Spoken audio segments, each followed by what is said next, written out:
So now I'm soaking the glasswares as well as the microwavable containers in a 5-liter water and 5% sodium hypochlorite solution.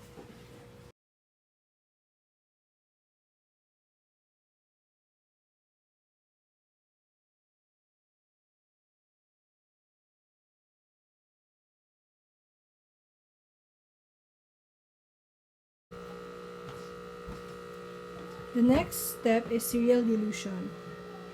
First, I will transfer 9 ml of water to the 4 bottles. And I'm going to add 1 ml of pure calamansi juice to the first bottle. And from the first bottle, I will transfer 1 ml to the second, and from the second to the third, and from the third to the fourth.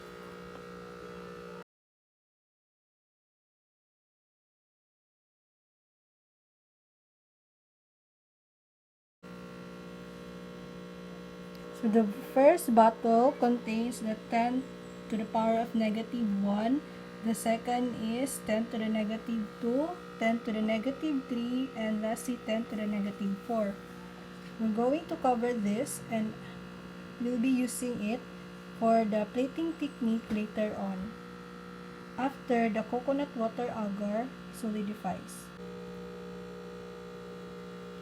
Now I will perform the pour plate method, and I'm using coconut water agar. I will transfer 1 ml of the solution to the microwavable container.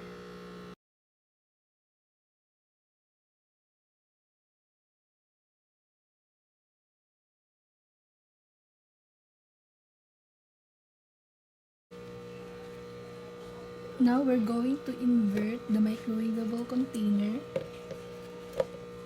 and we'll incubate it for 24 to 48 hours. So now for the spread plate method, first I'm going to pour the coconut water agar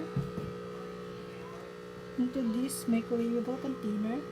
Let it solidify, and once it solidifies, we will going to add the concentration or the solution. The agar is now solidified and have cooled down. So I'm going to add 1 ml of the concentration of the 10 to the power of -1 into the plate. And since I don't have a wire loop, I'll be using a cotton swab to spread the solution. Just going to spread it, since cotton swab is also a good option.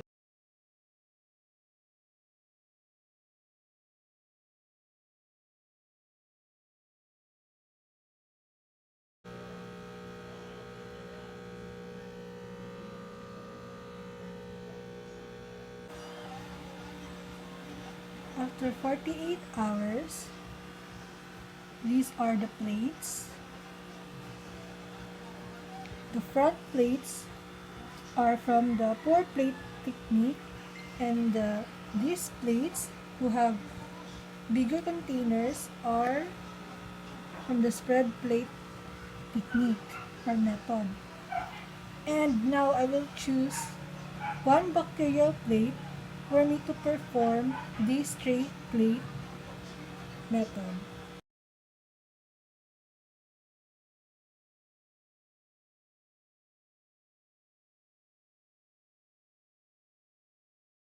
So I have chosen the 10 to the power of -1 as my bacterial plate for the straight plate method.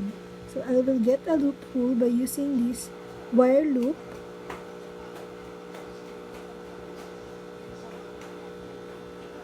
and we will do it in a zigzag.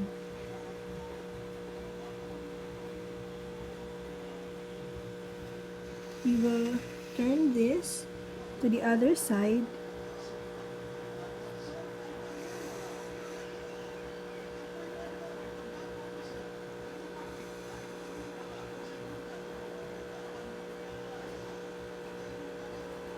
And we're going to observe this after 48 hours.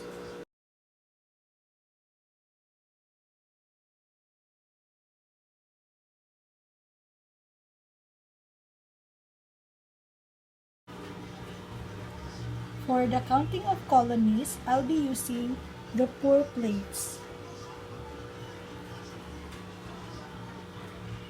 For the counting of colonies, I'll be using the plates that I have used for my pour plate method. And after counting and observing this, I decided to use the 10 to the power of negative 3 since the colonies are not more than 300 and not less than 30. Now for the calculation, we have to multiply the number of colonies with the reciprocal of dilution counted. So, I have counted using my naked eye. It was 41 colonies times the reciprocal of the dilution, which is 10 to the power of 3.